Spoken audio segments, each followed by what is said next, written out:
Hey guys, little update after Jesus Christ. What? Maybe it's about 9 months now that I have the Qidi, and it's been going on and off. We had a lot of issues at the beginning. Well, I got one of the first version that came in, so obviously I went through every situation of problem with it. Still kept the machine because still a good frame. It's a good machine. It's well thought. It was some little massive issues with a lot of stuff, but we ended up having everything fixed. After sale was there. Andy was really, really great at sending new replacement parts for whatever problem. Chloe was, great, like as usual, for giving us the information, passing the, transferring us to department about what's going on, and you do the R&D modification about the SSR and everything. So actually, all the after sale and everything that went on with the machine at the beginning has been quite, impressive as far as everything goes. So. And a few people were asking me what I did because I'm always trying to freaking modify my machine and mod it in every ways I can. So make it more efficient and more, fun to work with. And as far as it goes, well, I did a lot. I did a lot of stuff on it. We've did I did the beacon. Obviously, that's something that started a while ago. I installed the Nomi, redid the cover, change all the bed system, the adjuster underneath for the bed. That's something that's really important as far as once you got the beacon installed, we don't need a piezo anymore. So piezos were giving us a lot of issues with the tramming of the bed, and so I got the beacon, don't need the freaking piezo, so that's why I made those adjusters. Then after that, it went up to doing all the the extra supports for the 3 kilogram spool or whatever. I did the riser for my system with an LED in the back, and in my riser I got an extra fan, a cooling fan, for if I do PLA I don't have to open anything. I just have to put my fan on, and the fan system works separately. You see riser cooler, so if I put that 100%, I got my little fan system that's on top. Obviously it makes quite a good noise because it's a big fan in the back, but the airflow is really nice. We got a nice air exchange, so we're bringing some fresh air from outside right into it, so it balances everything. Plus, on top of that, we still have our little side fan over there. Not sure if we're gonna see it.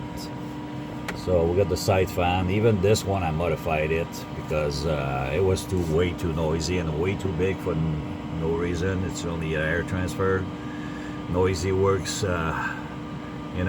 chamber heater casing that we reprint from the beginning because we had issues with this too, with the port at the bottom so it doesn't clog.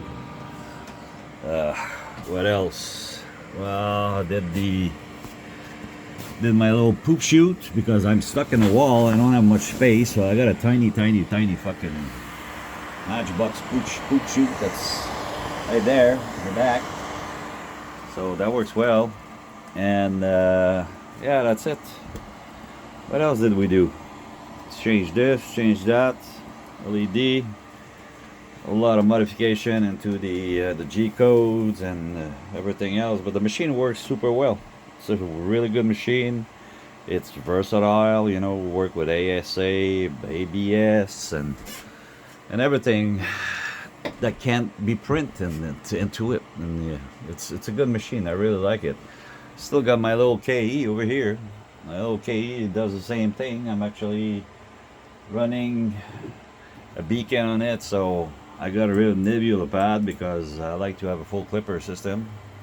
So my KE works on about the same G code and all the functioning from my Qidi. So I've kind of put everything together and made sure that, yeah, it worked well. So that's a good thing. Going there, getting there, having some really cool progress. And hold on, I'm gonna show it to you. All right, I'm just gonna go and do a little calibration quickly. Some people like to see the difference between a probing, you know, the BL touch and the beacon. Well, that's what it does. The beacon goes and scans your entire bed quite fast and gives you some good results at the end. So it's more precise, and it serves at the same time that serves as a probing, you know, a nozzle probe directly in the plate. So you can tweak your stuff as you want. And if you look at mine, I got a little .281, but the bed is cold, so obviously that's gonna change. That will change obviously the measurements, and I even changed the old goddamn support for the plate. Shaved like 400 grams of weight instead of having an aluminum plate. I ended up having printing a new bed system, you know, new bed support that goes on the rail. Still got some work to do on the back though for the chain cable chain everything. Anyhow, nonetheless, Qidi, well, great machine. Can't wait for the freaking Qidi box to come in.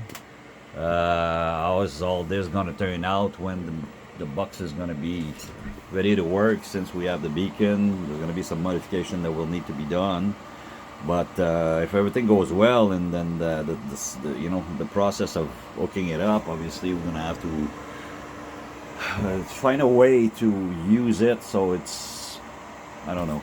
We're gonna have to wait until the Qidi box, you know, the box is out, so we can figure it out and pimp the living shit out of it if needed. So obviously, if there's any problem, it's gonna be fixed. Guys on Discord, you know, Stu, Sputnik, Vega, everybody's really well into the machine, so that's quite good. Really fun, good gang, I would say. So that's it. I would recommend it if you want to buy a first printer. That's a Core XY. Qidi Plus4 is a really good printer. It's very, very versatile. It's really good with ABS and IE, you know, higher heat filament. So obviously the new version, no, the new the first version that we had were really bad, but the new ones were revised. They took everything that we told them to change or modify or look into. So I'm pretty sure the new version they're all out for sale on Amazon or whatever, or even on Qidi's page. They have all been revised. So all the problem with the SSR and everything has been fixed. So the rest is always the same thing. There's G-code and modification and tweaking that you can do, and it's a never-ending, you know, story, because it's a freaking 10,000 part moving machine, you know, belt and pulleys, and it's a delicate little machine. It's still a CNC system kind of, so you need to have your maintenance done. You need to take care of it, and that's gonna be always, you know, on every printer actually, because they're moving parts everywhere. So people will think they, I'm gonna buy a printer and then I plug it and then put it in the computer and it's gonna print forever. That's, no, it's not gonna happen. You're still gonna have to do your maintenance. You're still gonna have issues. You're gonna have worn out parts that's gonna go on depending on how much you print. I'm already up to my fifth 3 kilogram spool of ABS on this machine, so, and it's my second nozzle, so I would say it's really good.